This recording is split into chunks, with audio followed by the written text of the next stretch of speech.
never been this glad to see the sunrise. I had a couple of hours to get to the coal mine.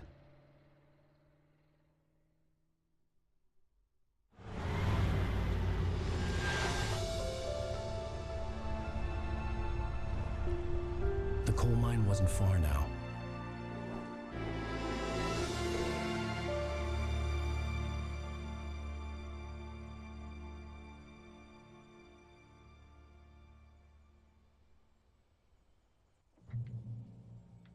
Today, I would meet the kidnapper, and he would give me Alice. I wouldn't give him any other choice. A drowning man will clutch at a straw. You know, I've never heard that saying before, but it's pretty accurate. Little by little, without realizing it, I'd come to believe that the story in the manuscript was coming true. The current of its narrative had taken me deeper and deeper into dark waters. Alice had been taken from me. Barry was probably in jail. I was a fugitive from the FBI. The whole world taken over by the dark presence was trying to destroy me. It all felt real, but it matched a textbook case of insanity. Even during daytime, I was being stalked. The bridge must have collapsed only moments after I'd crossed it.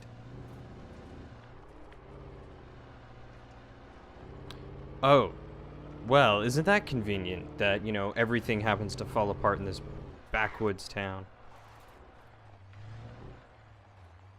Nope, stop.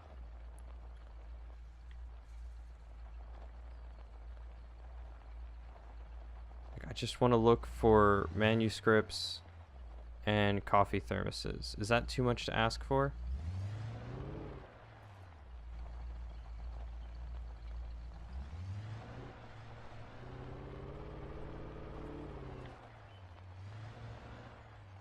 Oh, I have to go this way anyway. Darn it.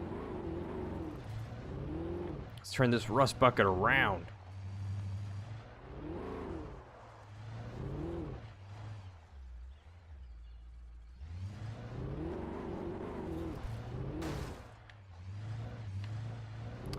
And that, ladies and gentlemen, is how you destroy a car.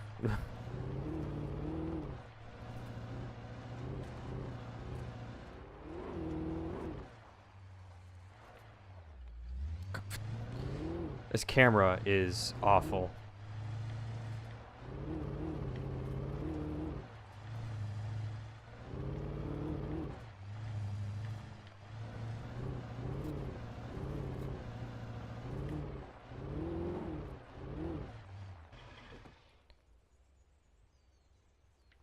All right.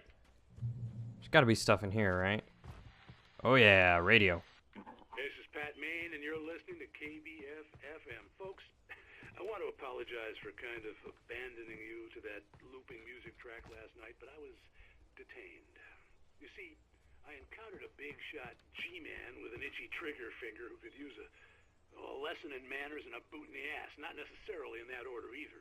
Now, folks, I know I'm not being very informative here, and I apologize for that. I really should just keep quiet, but I'm just so peeved right now, because some people just shouldn't be carrying badges. And I'm just glad that our Sheriff Breaker was there to straighten things out. And if someone I met last night is listening, let me just say, I'm sorry if my mouth got you in trouble. I'm pretty sure you're not the bad guy here. Godspeed, son. I hope you know what you're doing. Now, on a lighter note, I'll be talking to Dr. Nelson all morning. But first, a little music. Well, you know, at least Maine believes in me.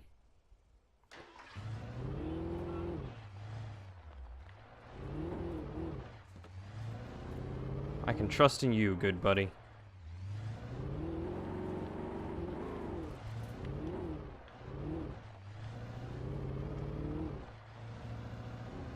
Alright, well, let's keep pressing on and let this bridge collapse behind me.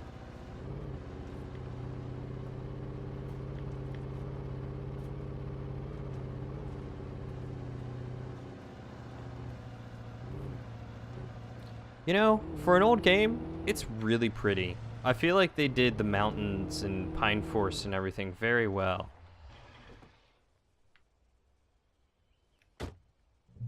Also, how can I not take this car instead? I mean, it's right out of my first dream book nightmare sequence that I had at the beginning.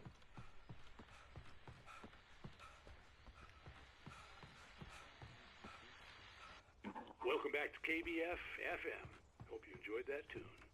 Now, Doc, you were talking about life and finding that special someone, that soulmate. Well, you were talking Found her. about that. I was saying I don't buy it. Well, see, to me, that's strange because I always pegged you as a hopeless romantic. You got me there, Pat. But I think love's where you look for it. And you need to do a lot of looking, sure.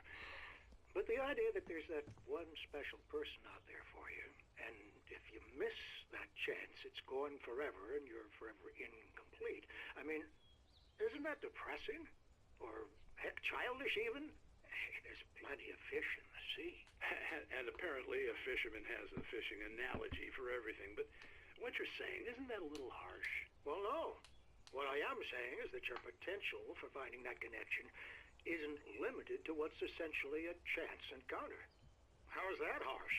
Yeah, well, I guess that's a nice thought, but let me say something personal here. Okay. Now, well, I don't disagree with you exactly, but I can't really fit that together with what I feel, what I felt for someone, because she was the one. She was. And I let her drift away from me. Maybe I didn't put in the work, I don't know, but, well, since then, and it was a long time ago, but since then there hasn't been anyone, not like her. And I'm not saying I dwell on her or haven't moved on. I like my life. I'm not living in the past, but I do miss the way she completed me. You can't argue with the heart, Pat. I'm sorry, folks. I had kind of a scary experience last night, and let's just say it's shaken a few things loose. You know, I'd like to weigh in on that too. I actually have a similar mentality to the doc there. I don't believe that there is the one, you know, someone who, if you miss that chance, it's gone forever, you'll never be complete. Because for the most part, you know, I'd also like to say that love is what you put into it. Love is what you make it. I mean, yes, you can be infatuated with someone. You can care about them so deeply and never get to be with them. But, you know, you could almost have that with anyone. And I've kind of had that philosophy for most of my life. It's that you are only going to find a small select people who you will become infatuated with, someone who you will adore and love to no end. But there is the chance that you'll find more than one person. And oftentimes that's where you end up getting, you know, good friends, close friends, best friends, your wife, your husband, your parents, your brothers, your sisters, your daughters, your sons. Like, you're going to find people from many different cuts of cloth in many different areas in your life that you are going to just love to no end. And some of them will be intimate, and some of them will be romantic, and some of them will be completely platonic. But in the end, I don't believe that there is just the one, because at any one moment, you can look at your one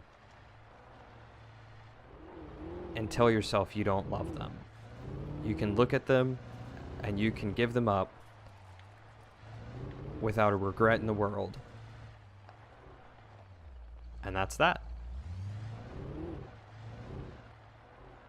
There's nothing that can be done about it. I was early. I was supposed to meet the kidnapper at noon in the main building. The coal mine was quiet. It was a museum now. You know, that's the end. Maybe not so cut and dry, but still, it's like, you know, if you in your heart decide on something, that's generally where, in truth, it ends up lying. Or laying. Not lying as in deceiving and mistruth, but, you know, you get the idea. While there were some earlier residents in the area, the true genesis of the town of Bright Falls came with the founding of the Bright Falls Mining Company and the opening of the Bright Falls Coal Mine in 1878. Although the work was hard and dangerous, many immigrants Germans, Poles, Italians, Finns, and even Swedes, among others, worked in the mines. While lucrative at first, the mining steadily declined in the 20th century. The seams were rich but hard to get at, and the volcanic activity in the area made the mine shafts particularly dangerous.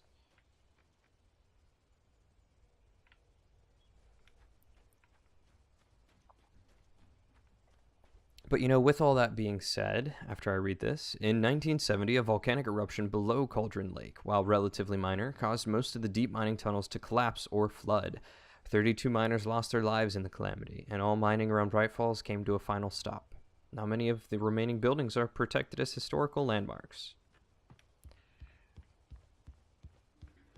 But yeah, so with all that being said, you know, I have found someone that I absolutely treasure, and I'm happy with them.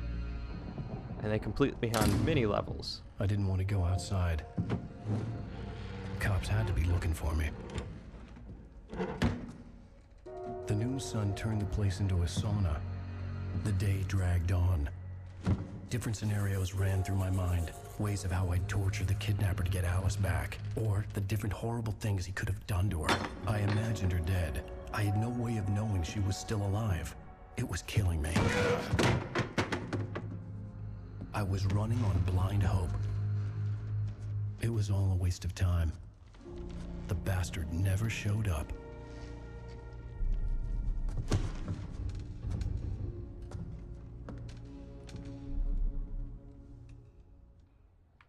Great, now it's dark again.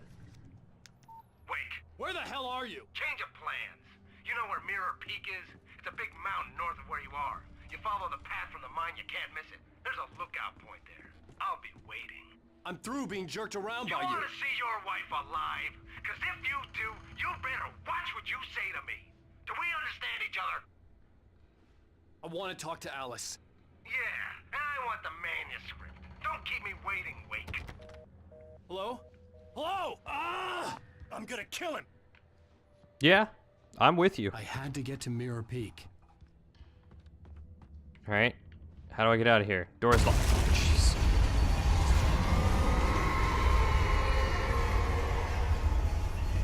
Let me guess, door's open now? It was close. Maybe closer than ever before. And door's open now.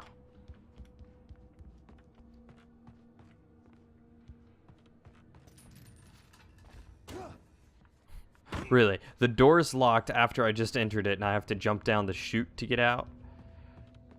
Okay. Flares, batteries, shotgun ammo, and a hatch. Cool.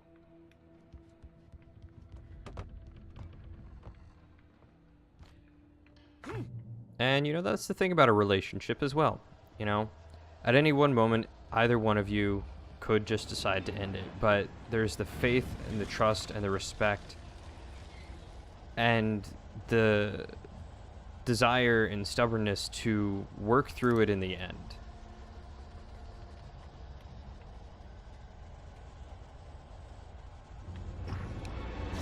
Because, you know, it's not always going to be easy. Gosh. Oh, come on, I dodged that.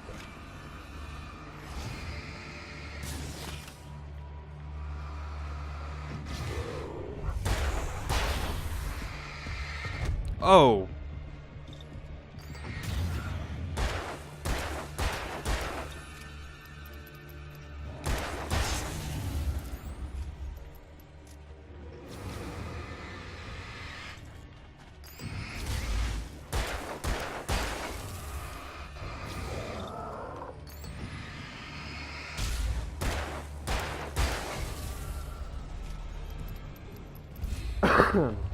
Excuse me, guys.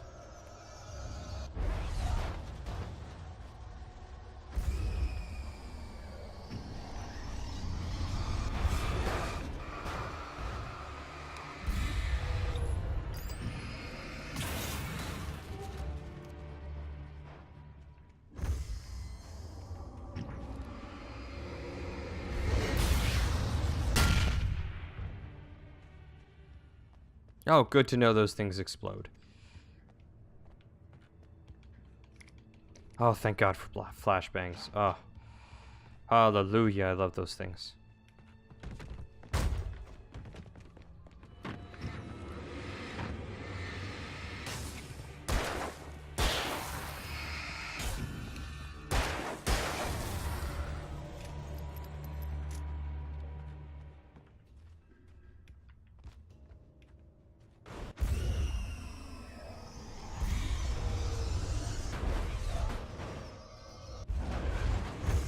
Oh, there's something inside.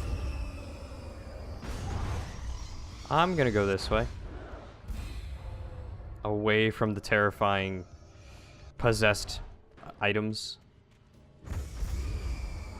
Anyway, I guess what I'm just trying to say is, you know, a relationship will be as good as you make it. Now, sometimes, like I said, the second party, there's always the second party, doesn't always work with you. And that's when you know that, you know, it may not be good. And you'll need to take a look at your life and your relationship and the health of it all. And, you know, make decisions and choices and everything like that as needed. Especially in the world today with What the hell? giant monsters taking down trees.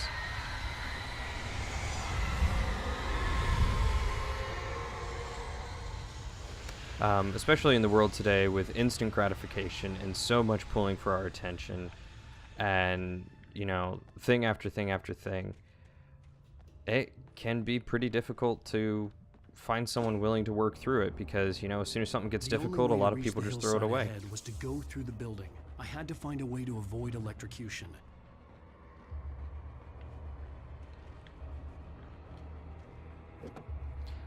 A lot of people just decide to throw it away and do something new.